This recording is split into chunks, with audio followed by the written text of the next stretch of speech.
the one, the only, waiting for FemCatholic. Hello! Oh my God, we did it! Thank you, Jesus.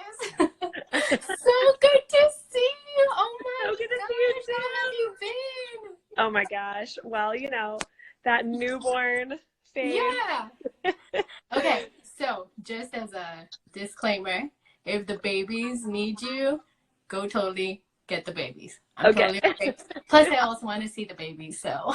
Well, the 2-year-old is napping, so hopefully Okay. she stays down. And then I've got a nugget with me here, so she's. Oh my gosh, she's right there with you? I'm just holding her, yeah. Oh my goodness. Margaret, right? Yeah. Margaret. Oh my gosh. Okay. So want to try to keep it down to like 30 minutes. Is that okay with you? Yeah, that's great. That's great. 30 minutes. Okay. Oh my gosh. The one, the only Samantha Povlock of FemCatholic. Woo! I wish I had confetti. Just throwing confetti. Oh my gosh. You are too great. You are too great. Okay. I want to like skip the whole how you doing, but tell me how the FemCatholic started. Oh my gosh. Well, okay, so I guess it really, really got started with this Given forum that is now the Given Institute. So back in 2016, the Council of Major Women Superior Religious, so like I think of it as like the class council of nuns. Okay. It was all the superior women religious. They got a grant, this huge grant, and they discerned to put on a Catholic women's leadership conference called Given. And the whole premise was for women to use their gifts to serve the church and the world. And so at the time, I don't know how I even heard about this conference. I do not remember for the life of me. But you had to submit an action plan, and whatever exercises they took you through to like think about your gifts. And I don't know why, but I just have always loved conferences.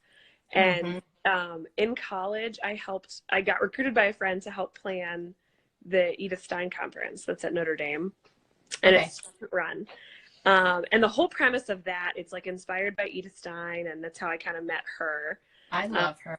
Yeah, she's great. So yeah. Her tone, like, she's just great. And that conference was very much like a blend of, it was an academic conference. It still is an academic conference. But because it was on like women's issues or things that affected women, it also had this really cool like personal aspect to it. And so I just always had it on my heart to like make something very similar or more like that. Okay. And so my initial action plan for this Given conference was, I had a theology undergrad. I had this like interest in feminism, had taken some gender studies classes, like read a lot about feminism. And so I thought I'll start a blog, about feminism and Catholicism, and then get a following and then have a conference. And part of it was I thought that this Given forum was like so cool that I was like, I need a really amazing action plan to like get accepted to this. So I'm gonna just put it all out there and be like, I'm gonna plan a huge conference, like which really was a dream that I had, but I don't know if I would have dreamed that big, except that I really wanted to be accepted to this Given forum. And so then I got accepted and my husband and I found out we were pregnant with our first. Oh my goodness. And so then, because part of the deal was you went to the forum that summer and then you were supposed to complete your action plan by like the next spring. And so when I found out I was pregnant, I was like, oh, I cannot plan a conference like next year. So then I sort of dialed back my action plan and just made it to start a blog, which I did do because the nuns like follow up with you and hold you accountable. Scary. Yeah, they like email you and they're like, did you do your action plan? Like you promised us. We're nuns. Oh my gosh. Oh wow. It's like lying to Jesus pretty much. I know. I was like, I can't like back out of this promise I made to a bunch of nuns. Like that's not gonna go well. Yeah. So I started the blog and didn't really know like what it was gonna end up being. And it's funny how just the framework of the Given Conference was all about like reflecting on your gifts.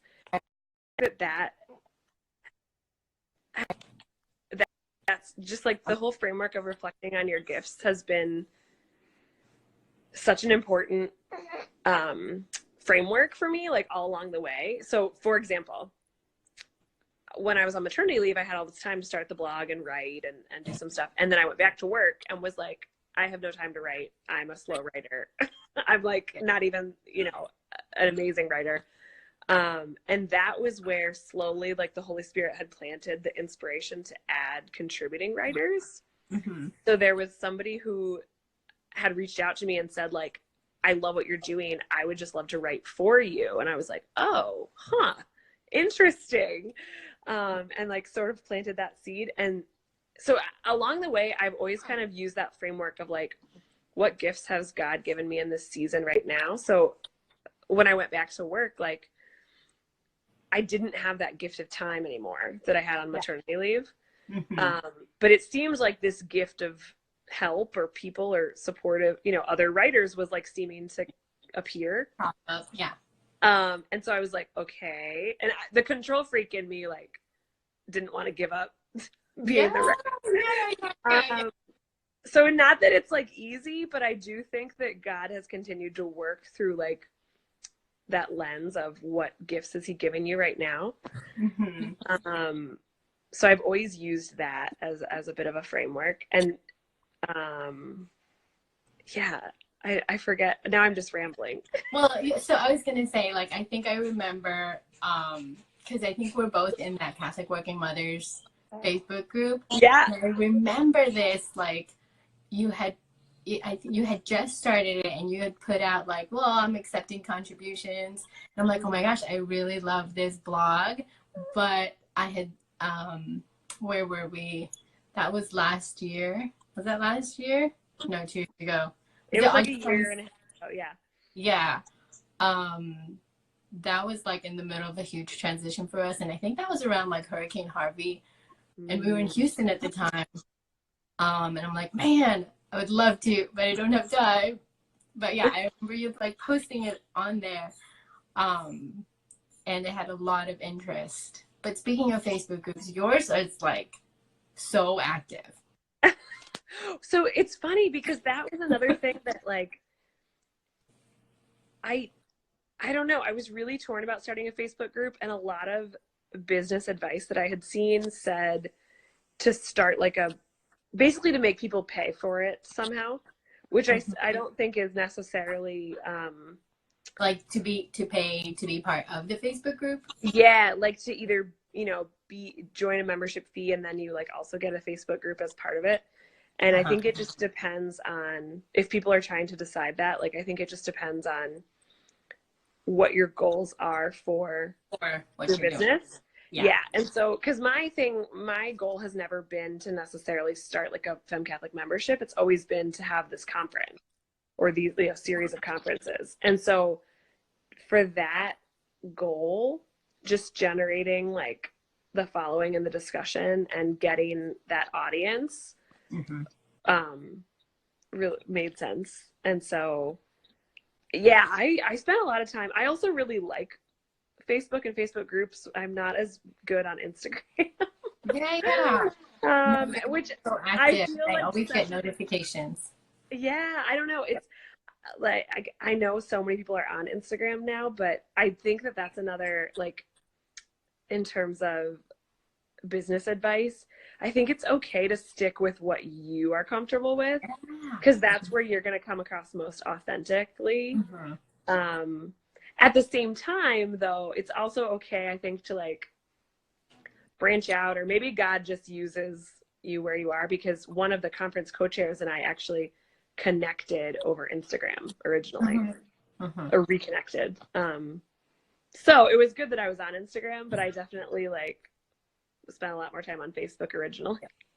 Well, I think we found each other on Instagram because I remember with like my other fitness account, I was following FemCatholic before like she was starting, and then but you had sent me a message on Instagram, And so Yeah, it I has forget its purpose. why. I just started reading all of your.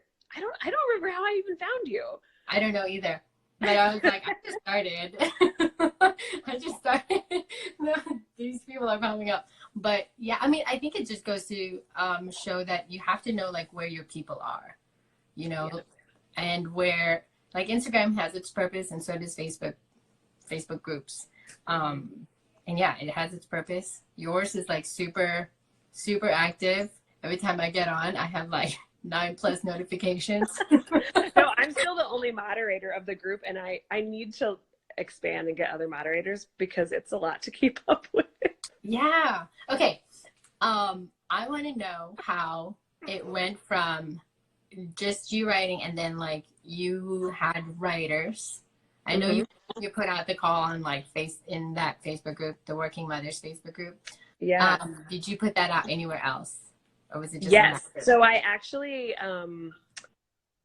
actually developed like a whole, so not like formal application, but it was like an application to be a contributing writer. And that was really good. It was just in Google Docs or like a Google form that people had to fill out, but it was like a decent number of questions. And then I asked for like writing samples if people had some. And I actually chose some writers that did not submit writing samples. So again, I think it depends. Yeah, because I think it just depends on what are your goals for your business. And at the time, the thing with FemCatholic that was really important to me was starting really authentic conversations about semi-controversial issues, you know, and having the ability to talk to people sort of like across party lines. And so there were some phenomenally qualified writers that originally applied, but I just their tone, if the tone didn't resonate with me, like it was a little bit subjective. And I'm really happy with how it all turned out. I mean, I think some people who originally applied ended up later submitting like guest posts and, you know, were great because it was actually, I ended up getting like over 50, like I think almost 50 applications. And I think part of that was that like I outlined the criteria and what it would involve because I've seen some other blogs recently do like a call for contributors, and the thing I noticed is that it's a little bit vague what that's going to involve. And so I think it's harder for people to commit when they're like, well, wait, I don't know what to do, what to write yeah, about. like I don't know what this is. And so being as upfront, almost like it was literally like a job description is what I put out there. So I said, you know, I made a blog post and said like, you know, this is kind of what we write about. These are the topics I'm looking for, or the tone I'm looking for. And then in the application, I have these different, I don't know, different questions about, you know, what do you want to write about? How would you like to see this grow? Do you have any writing samples to that end? But then I gave the criteria, or not the criteria, I guess the, what it was going to be, which was you had to write one post a month, and then we're all in a secret Facebook group that's sort of like a think tank. And so people knew coming in, like, I have to write one post a month, you know, and I think that sounds so doable that a lot of people apply. But then it did give me like a really wide variety of people to source from, because I wanted to make sure that we had like some variety of writers. But so then I was going to pick 5. I ended up only narrowing it down to 15 because I just couldn't cut it back anymore after that. I was like too indecisive. And so we started out with 15, and then for a while I was sort of the acting editor of the blog. And then again, I went through this season of God sort of like, he gives, what is that quote? Like he gives and he taketh away or whatever. So I had like this passion for editing and helping people, you know, brainstorm on their posts. And then I just started to get really like tired and worn out from doing that. And I think I'm an okay editor, but it's not like my, as Jennifer Fulweiler calls it, my blue flame passion. And so one of our contributing writers, who was a girl I knew from Notre Dame, had mentioned, like, if you ever need any help editing, you know, let me know. I was an English major. And the more I prayed about that, I was like, you know, I'm just really not feeling it anymore. Like, God seems to have kind of taken away that gift of like time and passion and energy. And so long story short, she became our editor now with the blog. Who is And it? we, Amanda Bambury. Oh, Amanda. Okay. Yeah. So she's great. And she's just been phenomenal for that. And it was cool because she was such a integral part of our community going in, that I think, you know, promoting her sort of was a really good fit, because she understood the tone. And again, for FemCatholic, like as a business, the tone is really, really critical. So that wasn't something I felt like we could kind of easily outsource. Right. But I love all your writers, by the way. They are so intelligent. Like, they amaze the me. word that I can like describe is they're so intelligent. And it's not like fluffy. You know what I mean? Like, you read a blog or something and it's like, it's just so feel good, but like there's like no meat in there. They all like write with like oomph. Yeah, no, they blow me away, honestly. And that's, I realized too, like, it's funny how at first when I started, I wanted to share all of my thoughts about feminism and Catholicism. And then like, I just wasn't having much inspiration. And I think, I realized that the gift I had sort of been given was this platform to let other women share their insights and like expertise. And it's just that now has become like such a passion of mine, is like, it sounds cheesy, but like lifting up these other women and like giving them that platform, because I really love like the big picture organizational aspect of it. And I realized that a lot of other women just want to write, and I was like, great, because I don't. Oh my gosh. Okay. I remember when we first started chatting, I think it was our very first conversation. And we had asked each other like what our big goals were. And you like, it was the conference. But I remember I don't know, maybe I'm remembering this wrong, but I think you had said something like, well, maybe that's like down the road in like 5 years. But then it turned into like a year later. So I was like, what? This is amazing. Okay, how did it go from like 5 years down the road to like literally a year later? I don't think it was even a year later. Yeah, it was less than a year later. Yeah, less than a year. It was like around April was it April or May when we first started talking?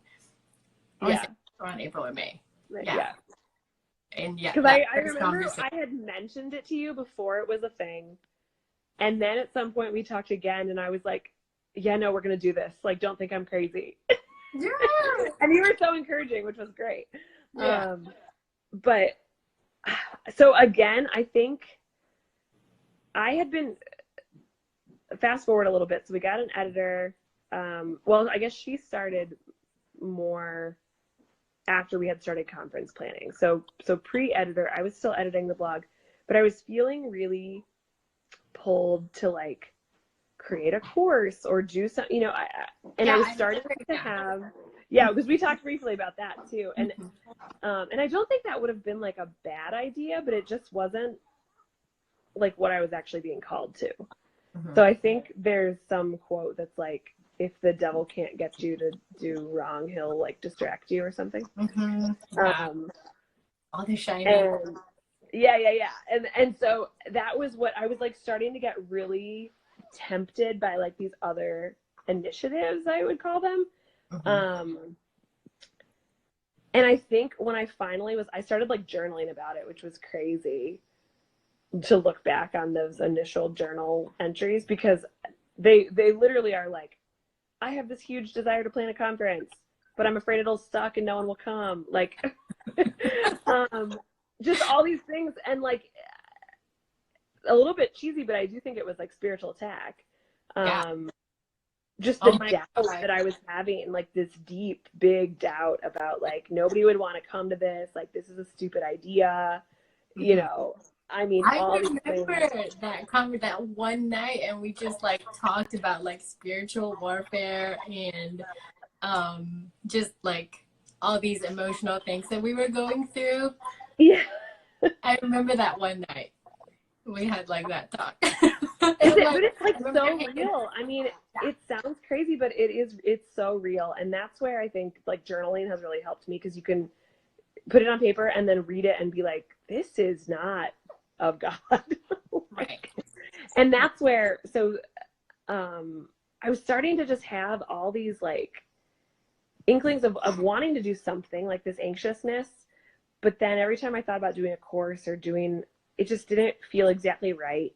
And I was struggling with a lot of jealousy of like other people that I admired, or it felt dark. Like it didn't feel Right. Yeah. encouraging. It was like, Yeah. oh, I want to do this because like they're doing it and like I could do it better, or I could do whatever. And so I think through journaling and like praying about it, I realized really like the deep desire of my heart is to do this conference. And the reason I'm not is because I am just scared. I'm scared, but I'm also like too prideful to try it unless I know it's going to work. Yeah, I get that so much. I get it. Yeah. And that's like fail. that was such a good, because like God doesn't work through fear. I think you just had an email about that. Yeah. And so I realized like the only reason I'm not doing this is because I'm afraid that it won't work. And the other thing that happened, so simultaneously, the long story short is that I had these slowly but surely these 3 other women who I had met at the Given Forum. We got back in touch, and I sort of brought up the conference idea to them, and each of them said like, if you do that, I'll help you. And I was like, okay. So now I'm being given the gift of these people in my life.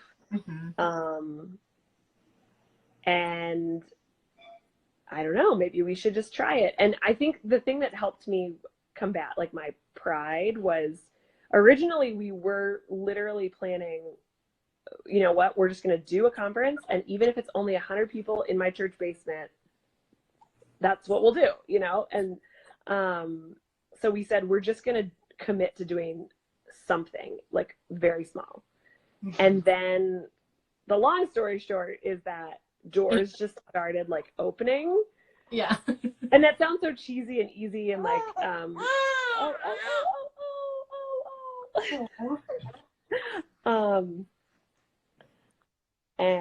but we worked really, really hard.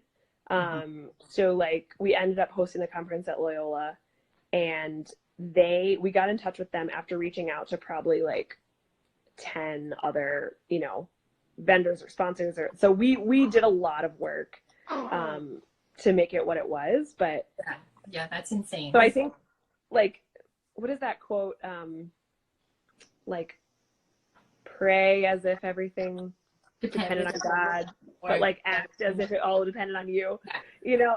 And so we worked really, really hard. And the thing I found was that like, unlike with a course or some of these other things I thought about doing, because a conference is really what was on my heart, like I seem to have the gift of energy to do it. Like it, not that it wasn't hard or work or time or discipline, but like I was just really alive after like doing the work on it. Right. And so I took that as kind of like the Holy Spirit saying, you know, yes, this is like something you should do and move forward. So that was kind of my lens that I kept trying to use, was like, what gifts have you been given in this season? So something, I don't know, a lot of people probably don't know this, but so we just had our second baby, but this past year too, my husband started his MBA part-time, and we both work. And so part of me was like, this is insane. I'm trying to plan a conference. Like, what? But in a funny way, because my husband was doing this MBA, like I had this gift of a lot of evenings to myself. Mm-hmm. And so I think sometimes like just really asking the question of what gifts in energy, time, people, talents, like resources, like what has God given you in this season, Mm-hmm. and what does that all add up to? And so then when I kind of did that math, I had the time to myself, and I had the energy, and then these people were popping up, and I was like, okay, you know, fear is starting to be the only thing holding me back here. Yeah. So And so you here just we went. go. I love that you ask that every time. What are the gifts that God has given me during this season? I'm gonna have to start asking myself that. That's a good one. I like Yeah, it. it's all from the Given. Like I feel like the Given conference just was such a gift to me, because I never would have like started down this path, or made it all the way here Yeah, without that yeah. framework. Okay. So one of the questions that someone messaged on Instagram was, what is like your best advice for hosting a conference? Oh my gosh. I think don't overcomplicate it. Mm-hmm. That's good. So the reason I say that is because I am a big dreamer, and I thought of like 10,000 ideas for Yeah. the conference. You know, because so originally we were thinking 100 people in my church basement, but then inevitably I'd start daydreaming about like, well, we could have, you know, these speakers and these, you know, workshops and workbooks, and like there is so much that you can do Mm-hmm. um, with a conference, and there's so many different types of conferences. And I don't know if you guys have talked about like minimum viable product, Mm-hmm. but the whole there's like this startup um, I guess framework, or this idea of the minimum viable product. And so like dumb down your idea to the absolute minimum What that can it you could do be. now? Yeah. Yeah. And Yeah. that really helped me, and it still became so much more than I like ever dreamed of.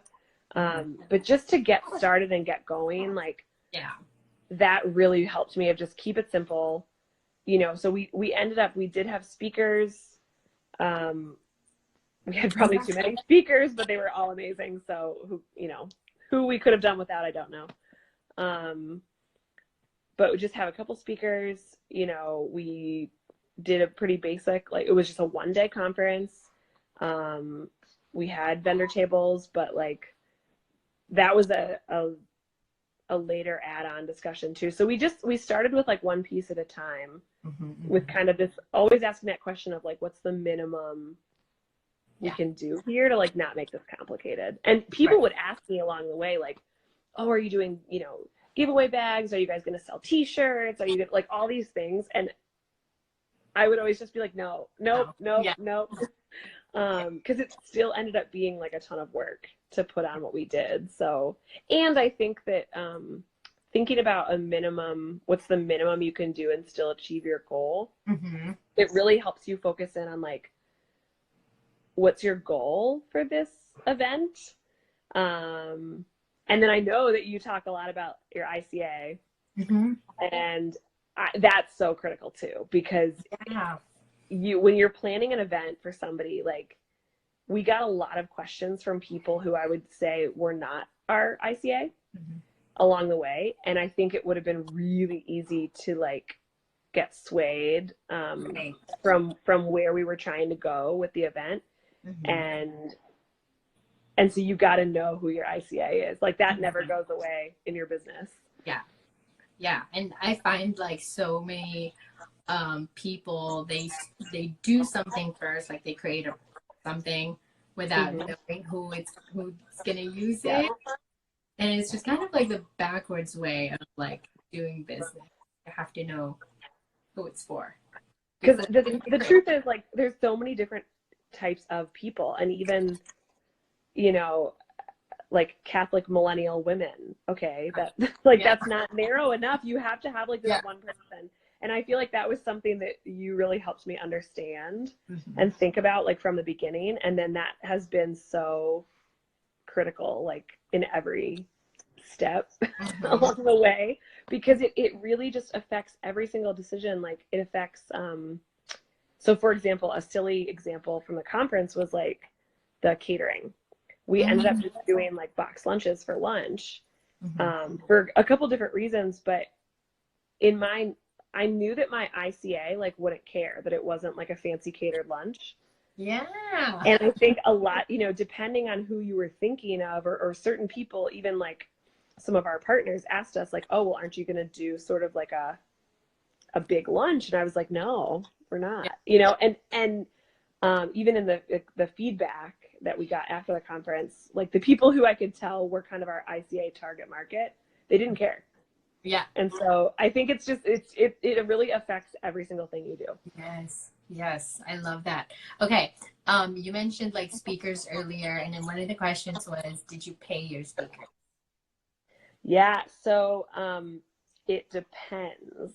Some of them we paid, some of them, we did not pay cash money. All of them got some sort of compensation for what they did, and it sort of depended on, you know, their expertise, their background, whether we could make like a trade of sorts. Right. So yeah, we made different bargains with each one, and not all of them were cash. and we were, and part of the thing with this being our first conference and our like first real like income generator for FemCatholic, we did sort of had to have this like stair-step financial strategy of like we sold pre-sale tickets, and then, you know, we didn't have this like big endowment we were working with, I guess. Right. Is my, so. Okay. What about, what would you do differently? Oh, so we just had the core team just had our debrief meeting actually. It's hard to say because I think it really met a lot of our goals, but it definitely was a jam-packed day. So we ended up having 10 speakers in the course of like, you know, not even 8 hours. And there were breakout sessions, so there weren't 10 different sessions, but it was a lot to pack into one day. And so I think, what would I do differently next time?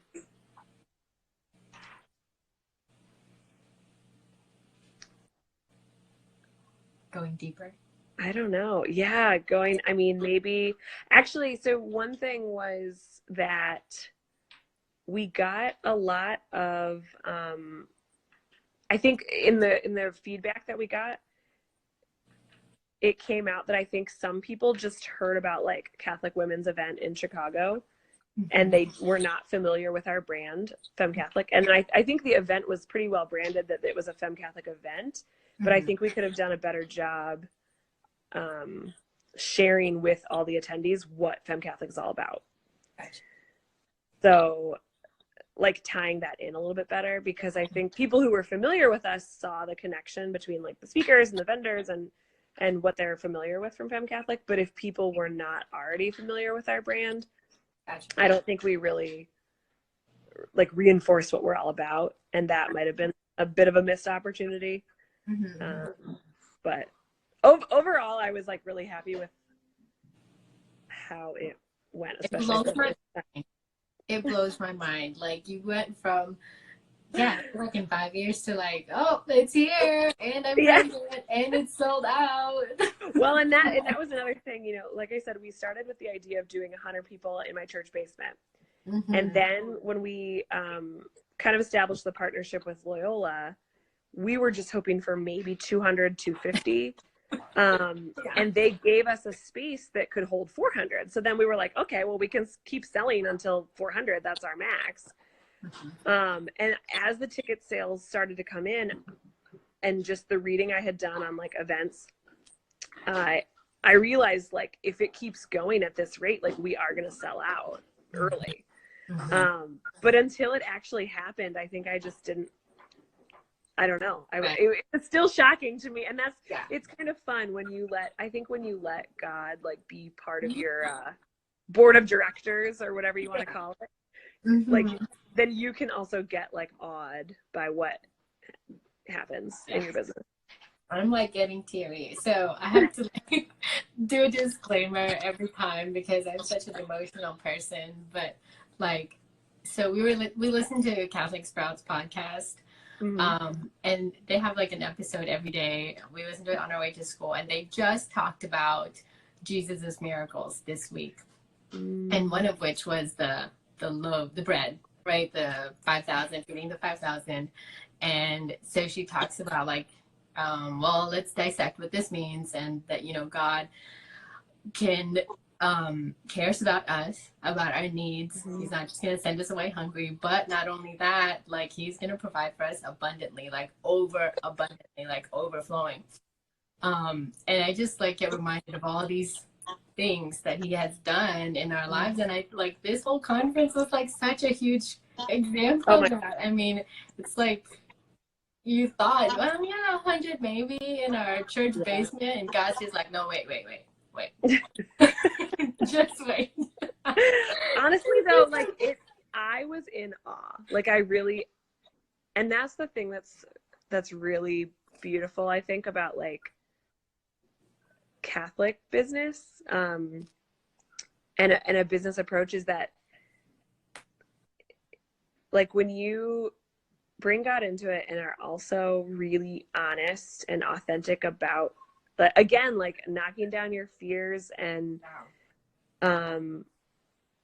really being honest about the desire of your heart and like and humbly and then being humble about it and saying like, okay, I really want to do this. What's the minimum? Maybe if you want to create a course and the minimum is like 10 people. Okay. Like I think I got overwhelmed because I did have these like big dreams sometimes, and I don't think that's bad, but I also think it's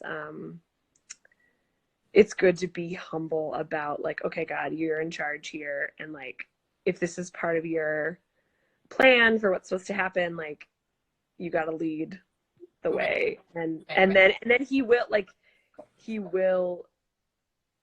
lead you, and that's actually right now I'm kind of back in that season of discernment, and it's hard when you don't know what's next, like because we're trying to figure out like, okay, what's sort of next for FemCatholic, like another conference, the same exact thing, like what's it going to look like, and I don't know, but I feel like I do keep coming back to like, okay, God was with you the first time. So if you are willing to wait around, and another thing is that, my original dream was to have a conference back in 2016 when I went to the Given Forum. And sometimes God does make you wait, like when we found out my husband and I found out we were pregnant, I did put that dream on hold, obviously, and said, okay, I'm just going to start the blog. That'll be enough. And I think it was just amazing for me to see that, like, yes, there was the waiting, but like God didn't like abandon that desire he put on my heart. And so just like trusting that, and I'm trying to trust that again now here. So it's not easy, but he will, like, for lack of a better cheesy phrase, like he will fulfill his promises. Yes, totally. Gosh, there was something else I wanted to ask you. Oh, well, I guess I just wanted to, it's like 1:45 already. I want to respect your time. So I guess like the biggest takeaway from this that you kept coming back to was like knowing your goals.